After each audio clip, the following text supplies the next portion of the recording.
जय शिवराय।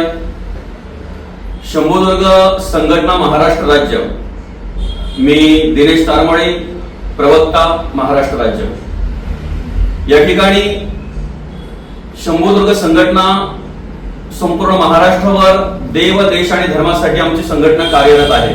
आज या ठिकाणी आपल्या सर्वांच्या समोर येण्याचं कारण असं आहे, आमच्या अनेक संघटनेमध्ये कार्यरत असलेले पदाधिकारी या ठिकाणी उपस्थित आहेत।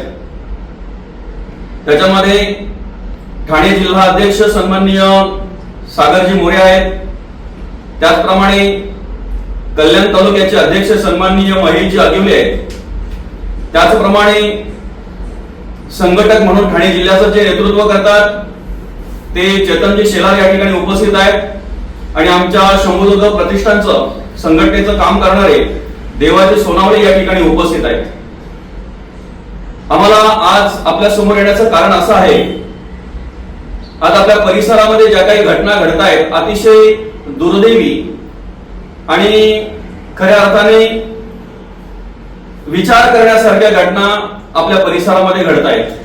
त्यामध्ये आमची जी शंभुदुर्ग संघटना आहे ती संघटना दुर्ग संवर्धनाचे काम करत आहे।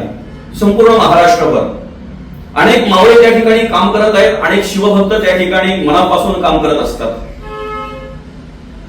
विशाळगड अतिक्रमणाचा जो विषय आहे त्या ठिकाणी सर्वप्रथम ते अतिक्रमण हटवल्याबद्दल मी सन्माननीय मुख्यमंत्री महोदयांचं मनपूर्वक हार्दिक आभार व्यक्त करतो, मनापासून धन्यवाद देतो।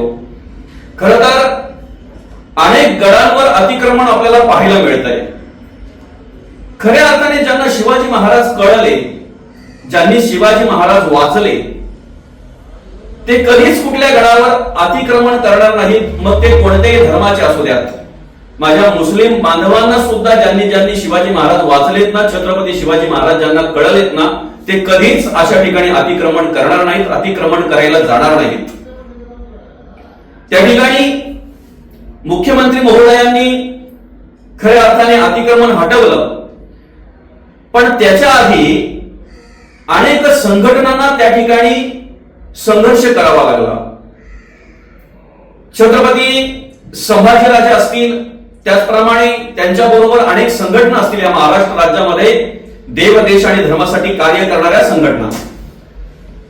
त्या ठिकाणी त्या संघटना संघर्ष करत असताना अनेक संघटनांचे पदाधिकारी जे आहेत त्यांच्यावर केसेस करण्यात आला, त्यांच्यावर गुन्हे दाखल करण्यात आले। अनेक प्रकारचे शिवभक्त आहेत, त्या शिवभक्तांवर केसेस करण्यात आल्या, त्यांच्यावर गुन्हे दाखल करण्यात आले। खरं तर अतिक्रमण जर असेल तर ते हटवण्याचं काम शासनाचं आहे, प्रशासनाचं लक्ष त्या ठिकाणी देणं कर्तव्य आहे।